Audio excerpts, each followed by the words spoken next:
See, baby. Coming from a hip-hop background and DJing and scratching, I'm a turntablist. And with 10 years, a group called Scratchmatic here in Dayton, Ohio. We do all turntable and scratching. So as far as like scratching, turntable, hip-hop, like Qbert, the Beat Junkies, the Executioners. We got the Ghetto Bird flying over. They're probably looking for us, but you know, we come from different backgrounds, and my background just happened to be funk. So, you know, I grew up with a lot of Funkadelics and, you know, Earth, Wind and Fire and Ohio Players and Lakeside and bands like that. So I still like the modern day bands. I mean, you know, like the Chili Peppers and you know, like the 311s and the Rage Against Machines and the bands like that. I get into that type of music too. So, you know, that's how I. Dave used to babysit Rick James. There you go. There you go. I just gotta, there's so many. So I would just say, you know, the obvious, the Jay-Z's, the Pharrells, the Kanye, just people, trendsetters. Most Def. The Most Defs, Commons, Talibs, you know, just anybody who's just a dope MC and takes their artistry serious as far as rap. You got, I mean, people who take their music, their lyrics and, you know, serious. And I would say like Peter Tosh I came up on from my background. Just Elton John I love. I'm really into Blues Travelers, you know, anything that can, Aerosmith, those are my bands, you know, things that make me feel some kind of way. But anybody, man, who's can inspire me, you know, it could be an artist who I don't particularly really care for, but if he makes a song that I just jam into, he inspired me for that moment, you know, so I let everything influence me music-wise, and I'm a fan of the music first. Growing up, man, you know what I mean, before I changed my lifestyle, whatever, I got pretty much like a gospel background.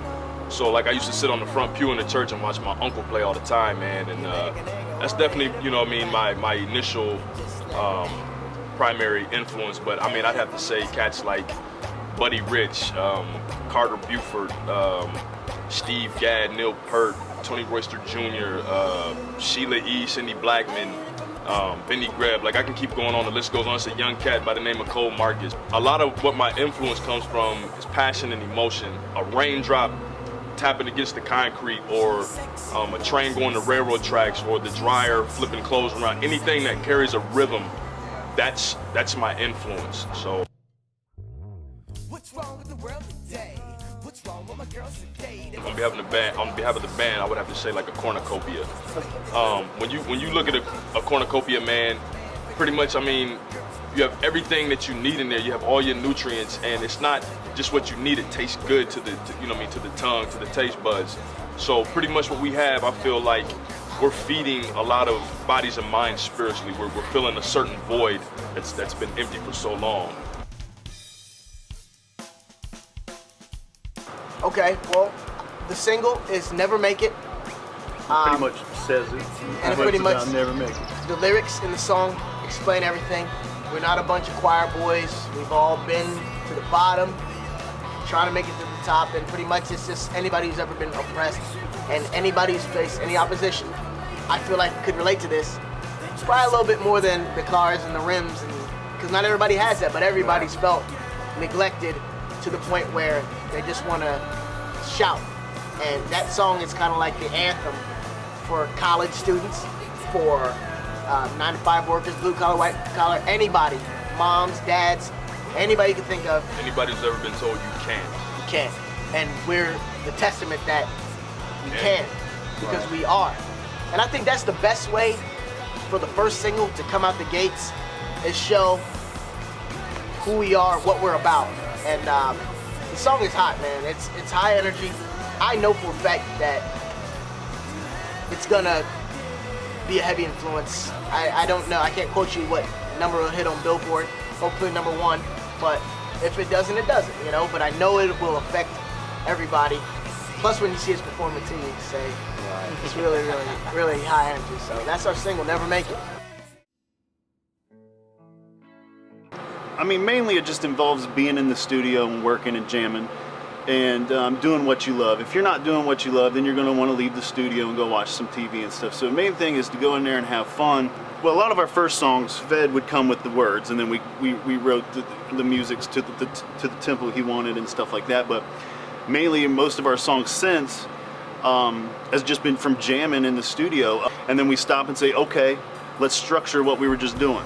And then, then it just goes from there. And then we say, once we have a structured, basically instrumental, then that gives Fed time to think, and writes words over top. But yeah, it's either or. It's just somebody comes to the table with something. If we like it, then we all build what we want to do on top of that. Vision. I know me, and I'll speak for the band, we see music in color. Like, the first thing when I hear something, I vision it. Just in case the world didn't know, this is the original Sergeant Slaughter. If you mess up a lick, if you mess up a slap, a scratch, anything, drop and give me, and he gonna look at you just like that, and you know you messed up. Don't be that guy. I respect this young brother, man. I respect all my brothers, man. And that's one thing about us. We're not a group of friends, we're a group of brothers. It's a brotherhood, man. But I definitely respect this brother because he knows what he wants out of life, man. And I don't know, man. He's got what I'm shooting for, and I think a lot of us are shooting for, and that's patience. I don't know, man, but he's real passionate about what he does, man. When he comes in, very focused. When he comes in, man, and he's had something on his mind. Look, this is what I want y'all to do. Okay, Fed, throw me the beatbox, and then I throw it out there, and then lump you with the back, and then the bass. You know what I mean? So we definitely, it's inspiration, man, and that makes it easy too, because Fed knows exactly what he wants. It's easy for him to say, "This is what I want." And he ain't scared to say, if you're doing something, he ain't scared to say, no, that ain't it. You need to do this. Right. And I ain't gonna be happy until you find it. Right. And then it works out, and then everybody's happy. So it's my band. These are my guys, man. Yep. When the clouds cry. Hey guys, once again signing off. It's Federal, represent the band Federal and Company. Real quick, I like to promote the album, The High and the Better Sound, available on iTunes. Never Make It, the first single off of that record. On iTunes. Sounds Like Ohio, the movement. It's bigger than me, it's bigger than us. It's everybody and everything around us is involved in this Sounds Like Ohio movement. I want to thank my DJ Fatty Lumpkin, being just a beautiful, brilliant, genius turntablist.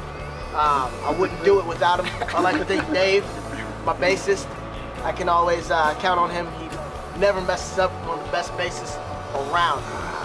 And Saeed, in the studio every day working on the drums, and his diligence and consistency. So these guys right here, man, along with myself, we have a mission and a goal, and we need you guys to help us achieve this goal so we can all be happy and successful. So without you guys, this is impossible. We want to thank our fans who stuck with us thus far from all over the country, this beautiful country. So we want to take this movement, the Sounds Like Ohio movement global. Sounds Like Ohio, Federal Company forever. Peace. Thank you guys.